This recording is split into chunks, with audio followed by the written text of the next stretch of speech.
I hope he's scared. He should be scared. But his mind is constantly focused on one thing. How do I benefit Donald Trump? While there may be some rabble-rousers thinking about coming to our city tomorrow, our message is clear and simple. Control yourselves. This is a really murky incident. It's not immediately clear exactly who was behind this explosion. War supporters and many other experts believe it must be Ukrainian intelligence behind this attack. Russian investigative committee thinks that Russian opposition was also involved. This particular part of the bridge used to be packed with addicts. They're often huddled together, high and shooting up.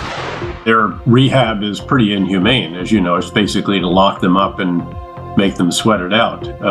And again, it doesn't have lasting effects, not lasting beneficial effects.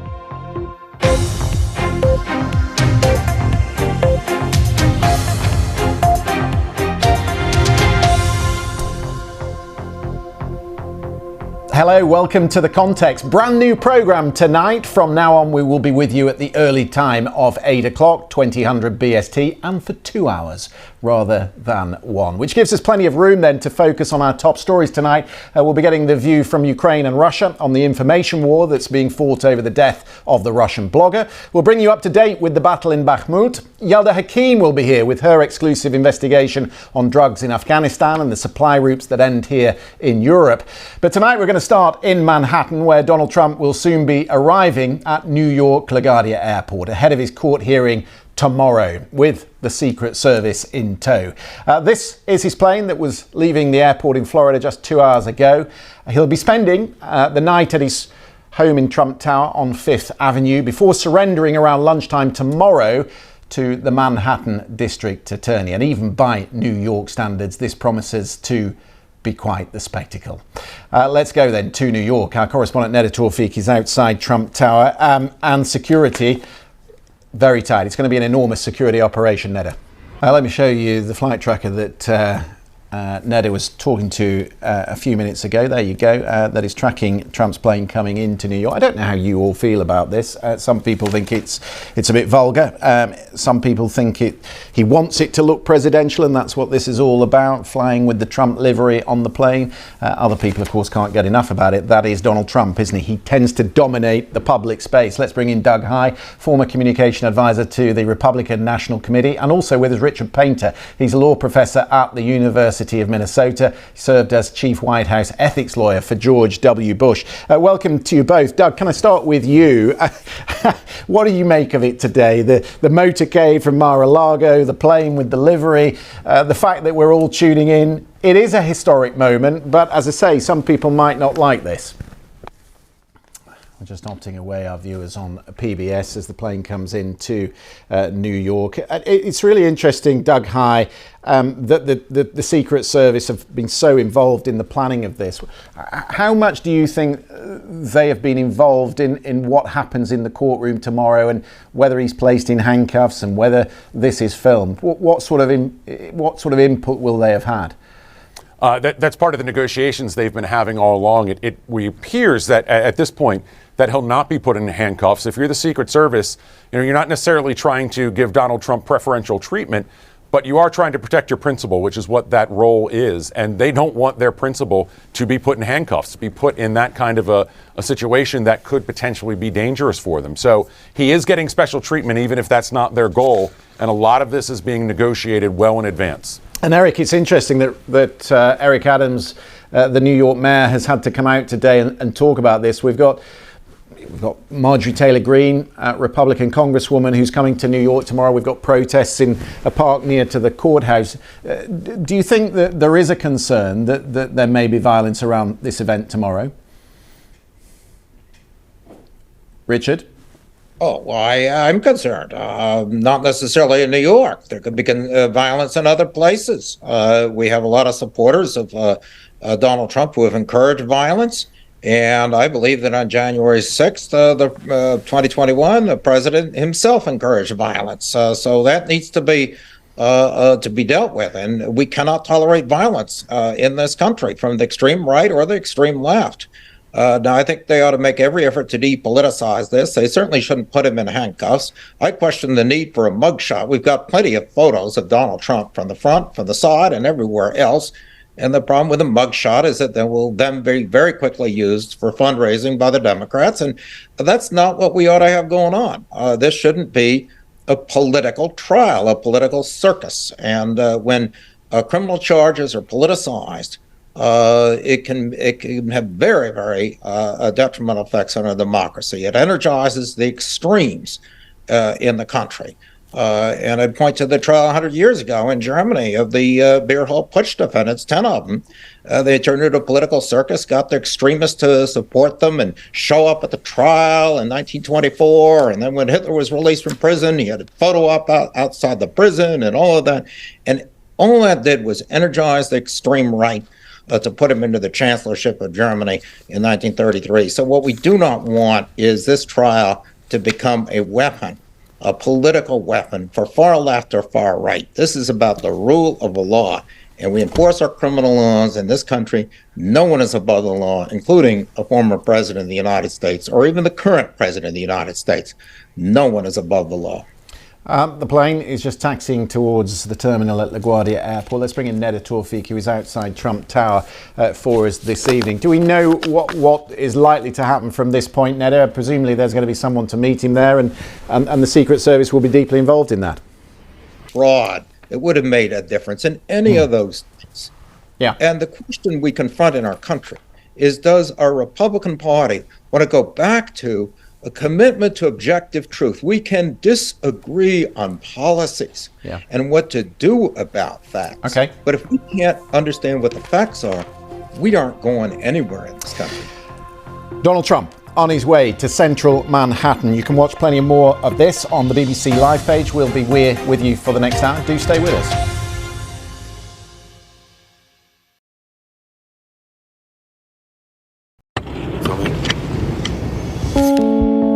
It's really a lot of fake news. Сейчас на українській тільки головне. Mr. BBC? Are they going to get past you, or are they going to get past you and these men? Думаю, нет.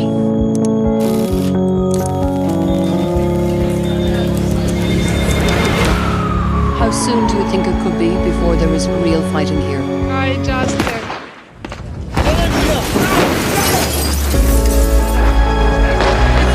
They couldn't come with you. What do you read about what's happening on the ground? Where were you at the exact time of the attack? If that is what you think of him, how do you sit across the table to try to stop the war? And we're live in 5, 4, 3.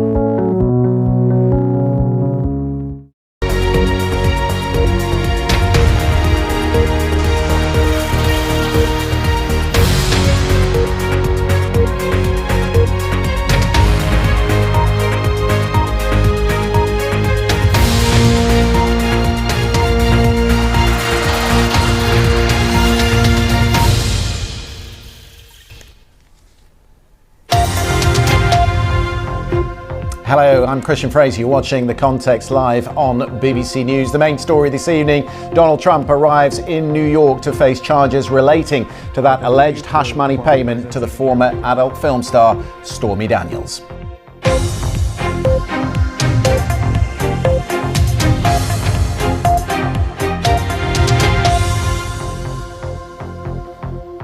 Good evening. Yes, we are focusing on New York tonight. In the past few minutes, Donald Trump has arrived ahead of his court appearance tomorrow. The former US president flew out of West Palm Beach this afternoon. Let me show you the pictures of him stepping out of his plane as it landed at LaGuardia Airport in the last few minutes. There he is with his team in tow. I remember he's being looked after by the Secret Service on this trip. They've been deeply involved in the arrangements of this trip to New York. The former president not expected to stay very long in the city. Immediately after tomorrow's court appearance, he'll be returning to Florida, where he'll be addressing supporters on Tuesday night. This evening, he'll be spending the time at Trump Tower. his home on 5th Avenue, and these are the live pictures. Somewhere down there is the motorcade that is making its way to central Manhattan. Our panel this evening, we've got the former UK ambassador to the United States, Sir Kim Darroch, Tom Peck, sketch writer for The Independent, also with us. Thank you for being with us, gentlemen. Let me bring you in, Sir Kim, if I may, because you've had your own history with Donald Trump.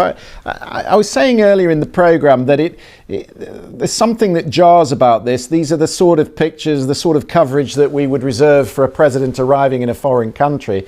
And here we have an ordinary civilian, a former president, arriving in New York for an indictment. Doug Hyde compared it to O.J. Simpson, and I suppose it's on that level, isn't it? OK, we're going to move on. We have focused on the arrival of a flight and a motorcade going through Manhattan for the last hour, but there is plenty of other news, of course, today, which we're going to turn to. Let's start with events in Moscow. The Kremlin has blamed Ukraine and Russian opposition activists for a bombing in a St. Petersburg cafe on Sunday that killed a popular pro-war blogger. Maxim Fomin, who is more popularly known by his pen name, Vladlen Tatarsky, was an enthusiastic supporter of Russia's war in Ukraine, but he had also of late been a sharp critic of the Russian generals who he thought were to blame for the slow progress of the war. On social media today, there were pictures like this emerging of Tatarsky being handed a figurine in which the bomb was concealed. It blew off the front of the cafe in which they were sitting, killing him and injuring many in his audience, around 30 people. A woman, 26-year-old Daria Trepova, was arrested for bringing the statuette into the cafe. She has confessed in a video that's been released by the Interior Ministry that she was the woman in these pictures. The Russian Anti-Terrorism Committee has issued a statement, without, it must be said, any evidence to back it up, that the attack was planned by the Ukrainian intelligence agencies, along with agents connected to the movement of the imprisoned opposition leader Alexei Navalny. And that, of course, raises concerns that the attack will be used to further punish the anti-war campaigners within the country. Let's bring in Francis Scarr. He's from the BBC monitoring team. He spends a lot of his time studying Russian state media. Francis, thank you for your patience this evening. I know you've been standing by for us, but I'm really keen to hear about the information war that's going on at the moment and how it's playing on social media. What are you seeing? OK, Francis, thank you very much indeed for that. Two big stories today with relation to Ukraine. Of course, the planting of the flag in Bakhmut by Yevgeny Prigozhin, the leader of the Wagner Group, and also the death of that blogger. Two stories that you can see Vladimir Putin is trying to control and could be important for him in the way that those stories are viewed in Russia. I'm just looking at some breaking news, Sir Kim Darroch, which I'd like you to comment on. We're hearing, sadly, that Nigel Lawson, former British finance minister who served in government for Margaret Thatcher, has died at the age of 91. That's coming from the Telegraph newspaper. Nigel Lawson, former British Chancellor. Did you ever come across him, Sir Kim? Do you have any recollections of Sir Nigel? Nigel Lawson, who has died at the age of 91, served in Margaret Thatcher's cabinet from 1981 to 1989. Sad news of his passing today, just reported in the last few minutes. We'll get some reaction to that, plenty of that on the BBC live page, of course. But first, let's get a roundup of the sport from the BBC Sports Centre. Here's Telson Tollett. Hello, Telson. Hi Christian, thanks very much indeed. There's one match of significance at both ends of the table in the Premier League at present, with Everton hosting Tottenham. Now, the Toffees can move out of the bottom three with a draw or better, while Spurs can usurp Manchester United to move fourth. And Christian, that is all your sport for now. Thank you very much indeed. Plenty more sport to come in the next hour or so. Now, Twitter has started removing the blue tick, those verification badges that you'll see on official accounts, after announcing that users would need to pay $8 a month to keep their exclusive status. So, here is the Twitter account of the New York Times, which you will see no longer has a blue tick. It was removed after the paper said it wouldn't pay to remain verified, which prompted an angry post from Twitter's owner Elon Musk. The real tragedy of the New York Times, he wrote, is that their propaganda isn't even interesting. Alongside this, Twitter has introduced gold badges, like the one you can see here on the Twitter page used by BBC News in the UK. And these gold badges are used for business organisations rather than individuals. Twitter says it will charge $1,000 a month for the pleasure of a gold badge. I've been told today that the BBC will not be paying that, not for now at least anyway. There are other news organisations, CNN, the Los Angeles Times, the Washington Post, who've also said they won't be paying, at least for the moment. And celebrities have been caught up in this too. Among those who've refused to pay, the American basketball great LeBron James, who is the sort of person that you would probably want on Twitter. Let's speak to Sheila Dang from Dallas, who is a social media reporter for Reuters. Thank you very much for being with us. It seems to me that it's already started to break down this, because there are many celebrities and news organisations who are vowing not to pay. I want to charge on into some other stories. I don't need to ask you, Sakim, whether you've got a blue tick. You're far too well known already. Let's look at some of the other stories that are making headlines today. A man who murdered a 9-year-old girl in the city of Liverpool when he shot her through the front doorway of her home has been sent to prison for a minimum of 42 years. Olivia Pratt-Corbell was shot by Thomas Cashman when his intended target, a convicted drug dealer, ran towards her open front door. There'll be 2 more days of strikes by teachers from the National Education Union after its members voted to reject the government's latest pay offer.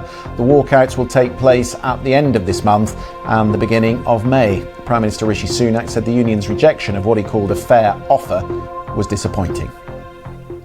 A quick one on that, Sakim, if we may. It looked as if the government was starting to find solutions to the strikes here, but the cost of living situation and the inflation problem that the UK can't get rid of is causing real problems, real industrial action. Yeah, indeed so. It is one to watch over the next month, the reaction of the Ukrainians particularly. President Zelensky talked about it over the weekend, and he's not particularly enamoured by the decision to hand it to the Russians, albeit that is the routine. And as Sakim said, they will be in control of it for a month. We are out of time, gentlemen. Sakim Darek, Tom Peck, thank you very much indeed for being with us on the programme. We're going to focus on Sir Nigel Lawson this evening, the former Chancellor here in the UK, who has died at the age of 91. Stay with us. You're watching BBC News. And let's focus for a little minute, if we can, on Nigel Lawson, former Chancellor, as I say, who served in the government of Margaret Thatcher. Carolyn Quinn now takes a look back at his life. Nigel Lawson, who has died at the age of 91. 10 o'clock news is coming up for our viewers here in the UK. Here's Hugh Edwards. Yes, coming up on BBC News at 10, we'll have the very latest from New York, where Donald Trump has touched down a short while ago. He's facing charges in a Manhattan courtroom. It's the first time, as we've been underlining, that a former president is to face criminal charges. That's all going on, so we'll have the latest there.